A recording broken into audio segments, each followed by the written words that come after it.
confab. Where's Ellie? Well, she's out back with her critters. Ellie Mae? Yeah, Pa? Come on in here. Going to have a family confab.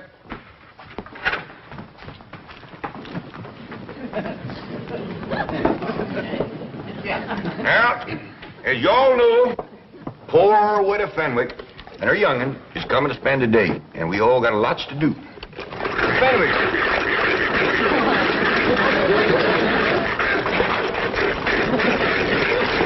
Hold. Start doing right away. I'd like to say a few words first. Now, let's commence with the victuals.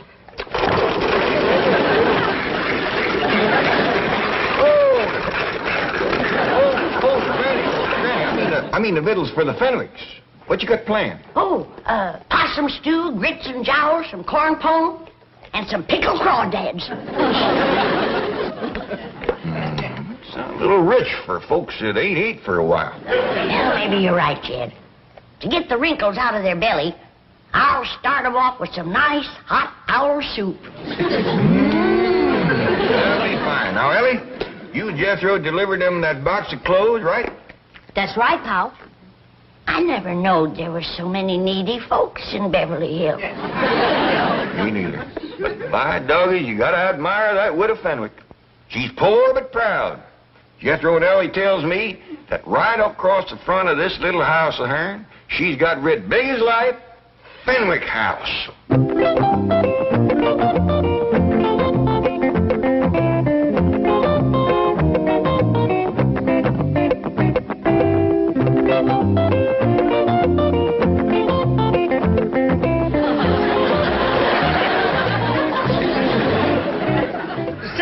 I have not refused to visit the Clampetts. It's just that I can't bring myself to wear those dreadful clothes. They are not dreadful. They are the very latest fashion introduced at the Willows Finishing School by Miss Ellie Mae Clampett herself. Don't you understand, Mummy? The latest thing is to look basic and understated. It has something to do with Zen. But they just don't look right. Mummy, when a girl as rich as Ellie Mae Clampett wears something, it's got to be right. Now, come on, let's not be the last millionaires in Beverly Hills to get the new look. The Clampett Look. Where's everybody going in such a hurry? We're going to have Jethro load furniture to take off to the Fenwicks. Well, now, hold up loading that truck again. How do we know that the family's going to need all this stuff? Like I told you, Uncle Jet, they need just about everything. Well, how do we know their place is going to hold it all? Let's go over there and take a look. Yeah. I'd like to see the widow's place. Well, now, Granny, I think the women folks better stay here in case they get here while we're gone. How about you men folks staying? Well, you women folks don't know how to drive the truck. Maybe I can. I ain't never tried. Crank her up, Jethro. Lift your Granny down. We'll be back directly. The widow's liable to be right stove up when she gets here, walking all the way.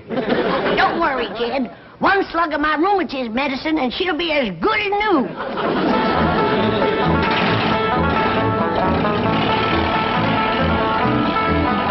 Granny, can your rheumatism medicine sure enough cure rheumatism? I didn't say it can cure rheumatism, Ellie, but it can sure make having it a pure pleasure.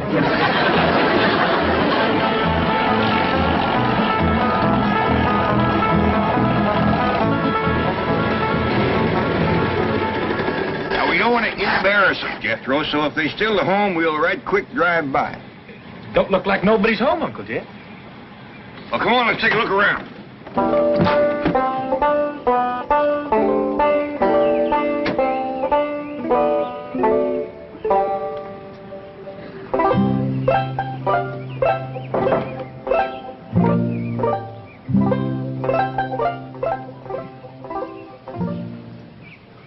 Found the box of clothes, Uncle Jet.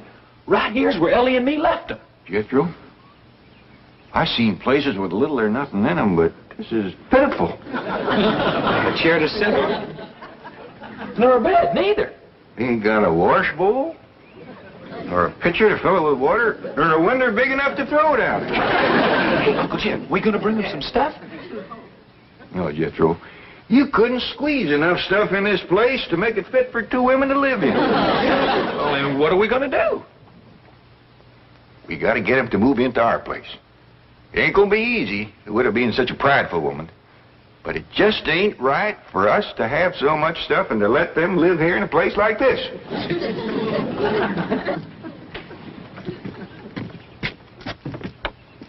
Now, there's something I just can't understand. How can folks live in a big, fine house like that and let a poor, starving widow and her young'un live in a place like this right outside their gate? Uncle Jed, let's go up and give them what for. It ain't for us to speak judgment on them. Maybe the spirit of love will take hold like it did Miss Drysdale. The Clampett, they're moving along. The Clampett, they're moving along.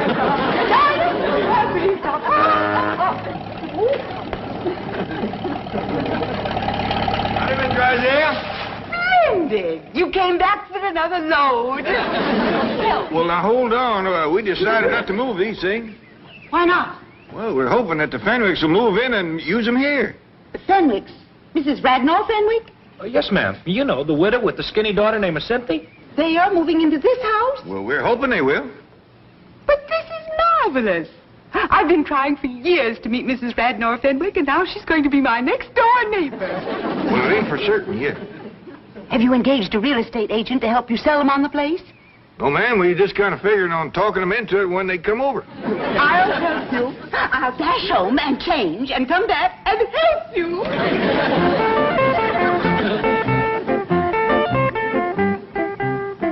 You see what I mean, Jethro?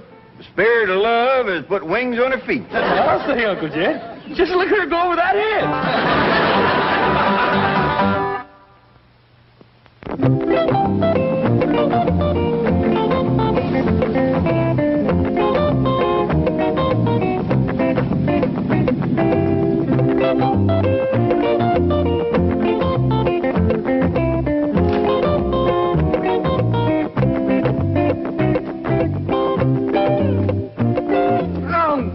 Mummy, and that makes you look just like any other common, ordinary, everyday millionaire. Now take it. No, Cynthia, I can't. I just can't. Well, you must. I just can't. Mummy, if anyone were actually to see you, I would die of mortification. Mummy, I thought I told you, no Jew. No, Cynthia, I feel positively nude without diamonds. We are trying to achieve the Clampett Look, a look of studied slovenliness. Oh, Beasley, our services, please.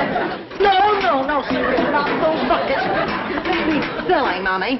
Yesterday, Ellie Mae Clampett carried one to school, and the effect was devastating. Oh, dear, if your father could see us now, he'd just turn over in his mausoleum. Beasley, get the rolls out of sight quickly. We'll call you if we need you. Yes, Beasley, park it close by. Yes, I'll phone you to the front seat number. Oh, Mummy, look at that. Yes. Disgraceful, isn't it? Disgraceful? It's fabulous. Unbelievably understated. It's probably the only purely existentialist car in Beverly Hills. They must have it copied. Cynthia, we've used nothing but rolls for decades. Oh, Mommy, this is progress. Don't you understand? Frankly, no. I seem to have lost all sense of values. It's like a nightmare. Well, here, come sit down and pull yourself together before we meet them. Oh, it's just all so confusing. I just know this never could have happened if Coolidge was still in the White House. Paul, don't you want me to set the table in the fancy eating room? I reckon not, Ellie. We gotta be special careful not to put on airs around the poor widow. Let's eat in the kitchen family style like we always have. Well, that's a good idea. If we want the Fenwicks to move in here with us, we gotta make them feel like this family. Jed, is the Fenwicks moving in with us lock, stock, and barrel? Granny, the Fenwicks ain't got a lock, stock, and barrel to move in with. Right, Ellie? That's right, Paul. Not even a rain barrel. He ain't got a pump. He ain't got a place to wash at all. Well, the best thing to do when they get here is to stick them in the tub and scrub them down. I don't think they'd take to that right off. Hey, Ellie Mae. Come on, Ellie, let's go swimming. What's the matter with you? We've got company coming. Oh, Granny, I'm hot and tired. You get into some decent clothes. Now, hold on, Granny. I think maybe Jethro solved their problem. You see there, Granny? I solved your problem. What problem, Uncle Jed? getting a Fenwick scrub without shaving them none. You mean I should do it? Oh, you just go for a swim in the cement pond and take along a cakey Granny's lye soap and a nice stiff brush. Ellie Mae, when the widow and her young'un get over here, you invite them down to the cement pond for a swim. Okay, Paul? When they get down to the pond, Jethro, you commence the soaping and the scrubbing and the splashing, and they'll get the idea. Dingies, that's a first-rate notion. Oh, thank you, Granny. There goes that spooky music coming out of the walls again. Boy, it's pretty. Yeah, I hope it keeps playing till the widow gets here. It might cheer her up. Well, someone best open the door. As soon as that music starts to play, someone's going to come knocking at the door. I noticed that. Take a look outside, Ellie. And you get your nakedness out of sight.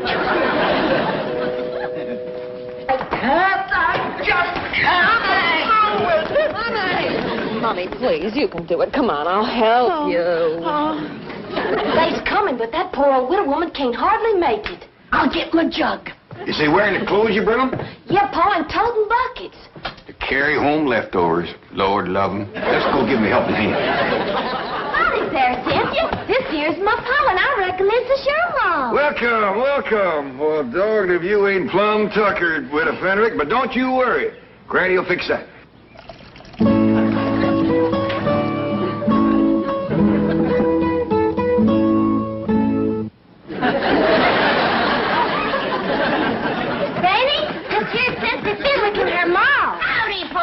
Take their buckets out to the kitchen, Ellie. Yes, sir, Pa. See you in a little bit, Cynthia. Thank you, darling. Too low. Ellie Mae, be sure they're scoured good and don't leak. Do it, Granny.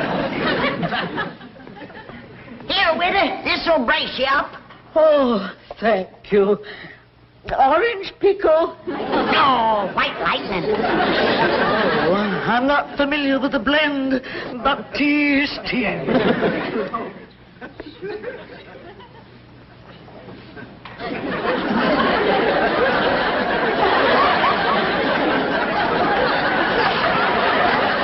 Got her to breathing deep.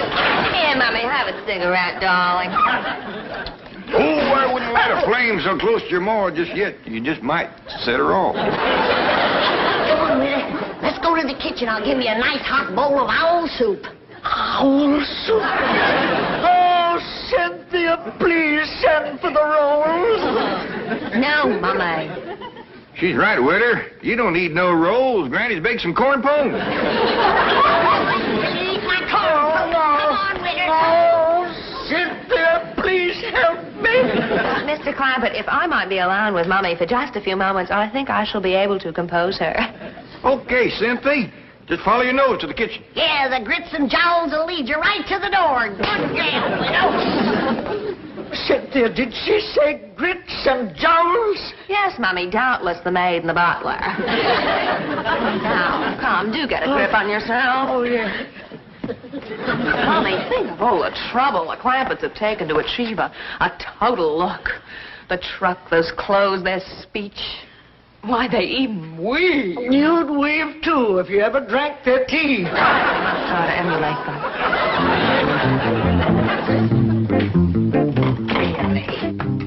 They'll never sell this house to the Fenwicks. We can practice on the cleaning woman. Howdy there. Are you Grits? I beg your pardon. Oh, we all is looking for grits and jowls. Well, you find them in the kitchen. And please stay there, out of sight. Now, see here. We uns is friends of the Clampetts. Obviously. And the sooner you're all out of Beverly Hills, the better. Meantime, stay out of sight in the kitchen. That is the surliest cleaning woman I've ever seen. See, Mommy, even the Clampetts have a servant problem. Yes, for the first time, I'm beginning to feel a common bond with them. We're both members of an oppressed minority group. Millionaires.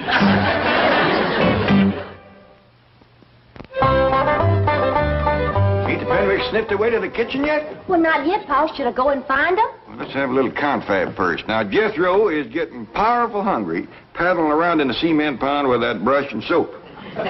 Ellie, you hinted to the widow and Cynthia about going swimming? Well, ain't had a chance, Paul. Well, they must be nigh on to starving. Granny, can we skip the washing and go right to eating? Jed, from what you tell me about the way they've been living, I'd feel much better if they were washed down good before they sat at my table. Maybe you're right. They didn't look bad, but you never can tell. Oh, there you are. We're still looking for grits and jowls. Oh, we'll get to them directly. Ellie. Oh, Cynthia, I bet you and your ma would like to go swimming, huh? I wouldn't. And now neither would I. We got a dandy pond, all made out of cement. Nice clean water in it, too. And plenty of room to splash around and work up a good lather. No, thank you. Yeah, I'll pass, too. Maybe they just like to look at the pond. Show them, Ellie. Okay, Paul. No, we're not interested. We didn't even bring suits. Well, I got one that'll fit you. And I'll try and find one for you at a baseball possum, Jed. Yeah, now come on, ladies. Pond's right out here. Come on, here you go. It's right over there to the right. It's peculiar behavior. Why do you suppose they're so insistent that we come up? Mama, looky there.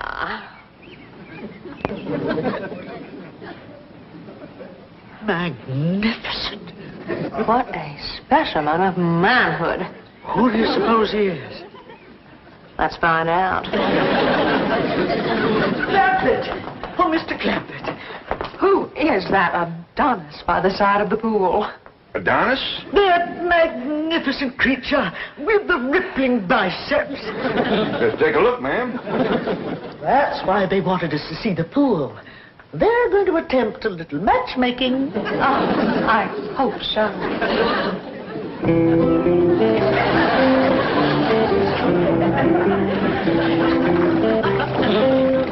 Right there is Duke. Duke! He has a title? Yeah, Duke. Duke of what? Where's he from? Well, he was born in Oxford. He's been with us since he was a little feller. Then he's the Duke of Oxford. Yeah, I reckon so. We just call him Duke. He hasn't got a wife, has he? Well, he's had his share of lady friends, but nobody right at the moment. Cynthia, I sure do hope you change your mind about going swimming. Oh, I have. Oh, Cynthia, you seem right fond of Duke. If you want him to like you, just tickle him behind the ear. He just loves that, Cynthia. Then when he lays over on his back, scratch his belly. So don't stand there. Get scratching. Sure know where to change, Ellie. Okay, Paul. Mr. Clampett, I imagine that Cynthia and I do appear a bit eager, but I want you to know that my daughter is worthy of royalty. We Fenwicks are a very, very old family. Oh, now, Witter, don't talk like that. There's many a good tune left in an old fiddle. Here's a brand new swimming suit. Never been wore before. It was given to Jed here for a wedding present. Remember, Jed? Too big. Wouldn't be enough left sticking out to wash. Wash? Yeah, we'll make do. You better leave the room, Jed. Come on out to the laundry tub, Witter, and peel your shirt off.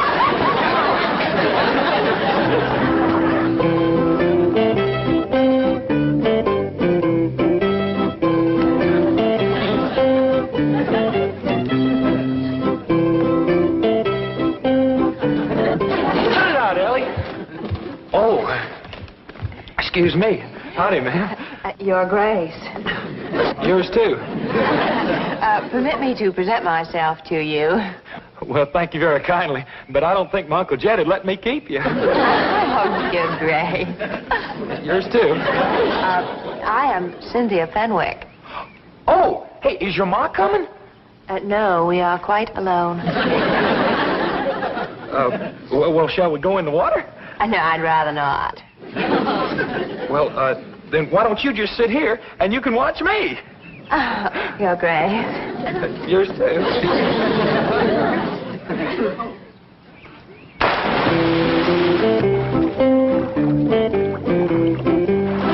Now watch here. Are you watching, Cynthia? Oh, yes, I am. All right, now, here we go.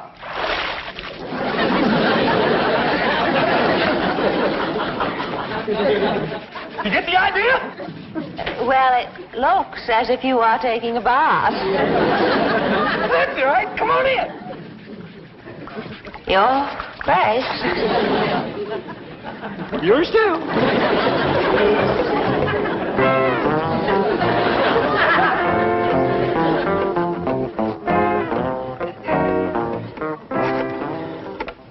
Mobile operator, give me JL 13411.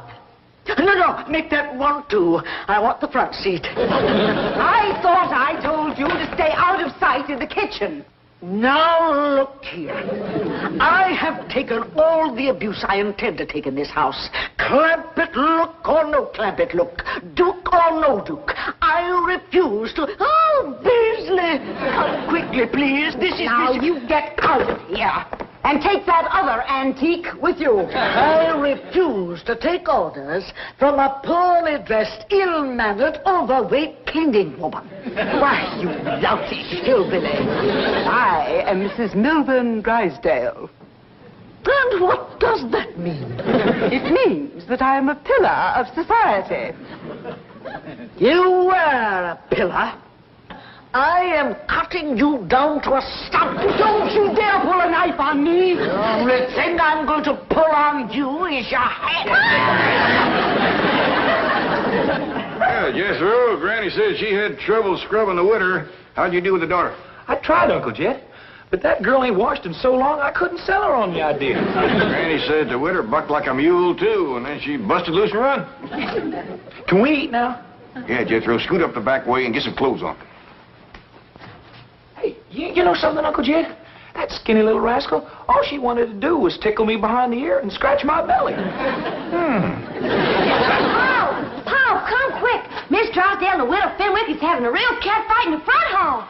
Let me up, you female wrestler. I'll have you drummed out of Beverly Hills. Now you caught her. Hold her right there. Now I'm going to finish the job. Widow Fenwick. Did you call her Fenwick? I did. Here now, get off that poor starving Miss Fenwick. You all right, widder? You all right?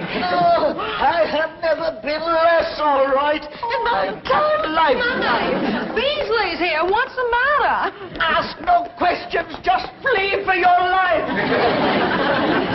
Uncle Jed, can we please eat now? Not being you, Jethro. A fellow named Beasley just grabbed the widder and her young and made off with them. Come on, we got to catch them.